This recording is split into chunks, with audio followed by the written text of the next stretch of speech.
And a good day, all of you. John Henderson, Pierre, the Beverage Ramble, back again with you. Another Beverage Ramble edition today from our friends at Narrow Gauge. First time having anything from this brewing company, based in Missouri. This is the Bird Law Hazy IPA. I'm just gonna go Hazy Session IPA. So this is a New England style IPA, or you want to do a session IPA. 4.8% ABV. Surprising, the scores are very high. Yeah, the class got stuck on it. So 4 out of 5 on a lot of haze. 4 out of 5 on Untap, and 91 score on Beer Advocate. So it's outstanding. So it's my first time having anything from Narrow Gauge. And right now, with all this foam that I'm seeing right now, it's starting to remind me a little bit of the recreational ale from Terrapin. And for those who ever had that from Terrapin when it was a craft beer company by itself before Molson Coors bought them out. And I think it was 2014, 15. I could be wrong. Just let me know the dates, the year it happened. But now under the guise of Molson Coors. But all this foam right now is starting to remind me a little bit of that. Just immediately when I poured it. Bought this at Local Vine in Johns Creek. This is a spot I go to a lot.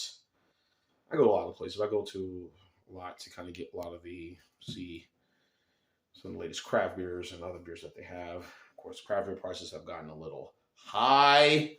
I'm sure a lot of you have noticed that, how expensive it's gotten. Very expensive.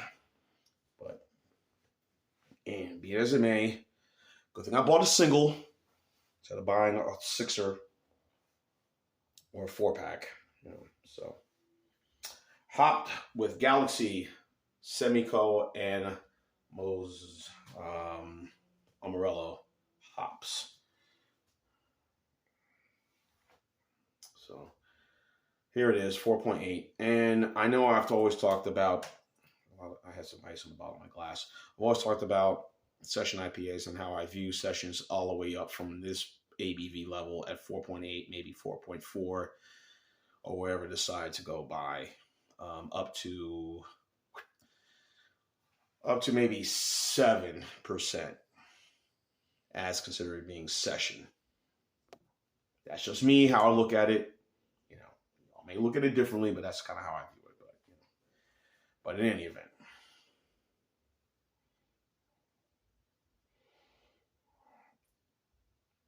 it definitely looks like, your East Coast hazy New England style IPA, where it can be very fruity, very cloudy and hazy for sure, and fruity, and definitely getting the aromas of that very strong fruit of maybe some mix of orange and pineapple, and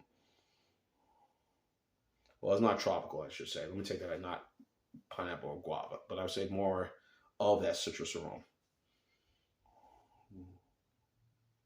Orange, grapefruit, and whatever you want to make it a bit fruity, but it does have a very strong hop presence. So, and session IPAs are now kind of how I would look at, and maybe y'all may disagree with me, kind of how we look at light lagers. Like the commercially successful ones like Coors Light, Bud Light, to some of the other lighter craft style light lagers, Lloyd's Light, which is, I think, I'm trying to see who made that. It's a local brewery here in Georgia. I forgot the name. Who owns it? I know it's. I probably mentioned the name. Yeah, I'm sure you'll know the name Lloyd's Light. But in any event, that's how I look at sessional IPAs. Is kind of the same as a light lager. So, all right, I ain't pour much of it because it's so foamy. All right, here we go. Cheers.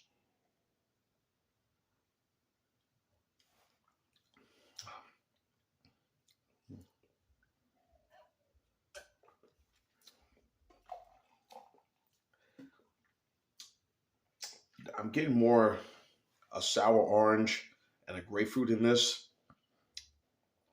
Again, the difference between East Coast or New England style IPAs versus West Coast. West Coast is going to be more hoppy, and the fruit or the citrus or whatever they use is underlined on the bottom. Hops overtake it versus where in the East Coast you get a lot of the fruitiness and the hops are right there and they're kind of on the bottom. It's kind of a role reversal, if you will. So more fruity, hop is kind of there, but underlined. Where West Coast can be very hoppy, but the fruit is kind of buried below. So there you go. Difference between West Coast IPAs versus East Coast / New England style IPA. So you've learned your lesson today. Kids going to beer school.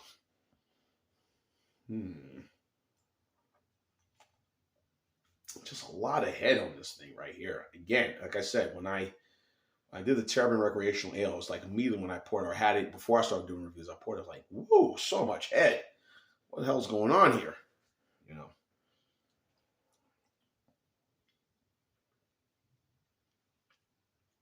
It's extremely light at 4.8,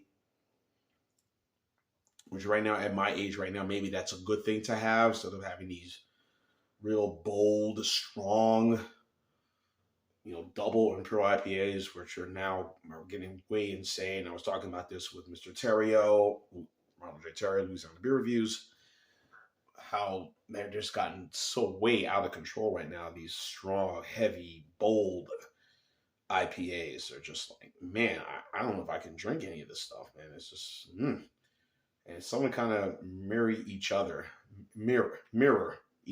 in some ways. Can't deal with that. Just can't. Sorry. So, trash I have to get rid of.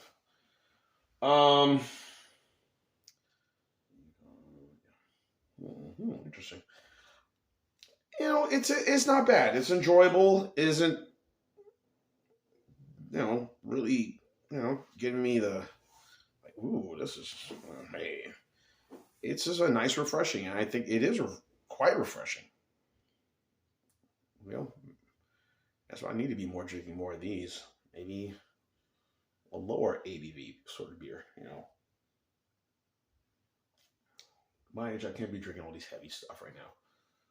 These strong lagers. Even these strong stouts I can't be doing either. The body can't take it, so it's not too bad. Again, I saw it here at Local Vine. I was kind of surprised to see it at the place. There's 2 locations I go to, Local Vines, 2 locations. Johns Creek and one up in Cumberland right there by Cobb County. So Cumberland Mall here in the Georgia area. So I don't know much about the brewery. When I first saw it said Missouri, I first thought maybe AB InBev possibly might have its hand on it, You know how these companies tend to have their hands on a lot of ish.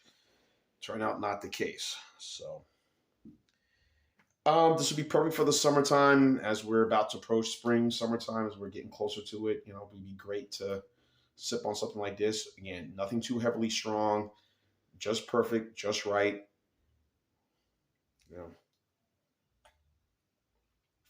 Pretty decent. Again, very good head retention. Not quite as fruity. Again, most of these New England style or East Coast style IPAs tend to be that way, but this one is not. But it's there. So, very little bitterness, which is good. Hop very well with the 3 hops that they're using, or the 4 hops I mentioned: Galaxy, Amarillo, Simcoe, and Mosaic hops, which they are using.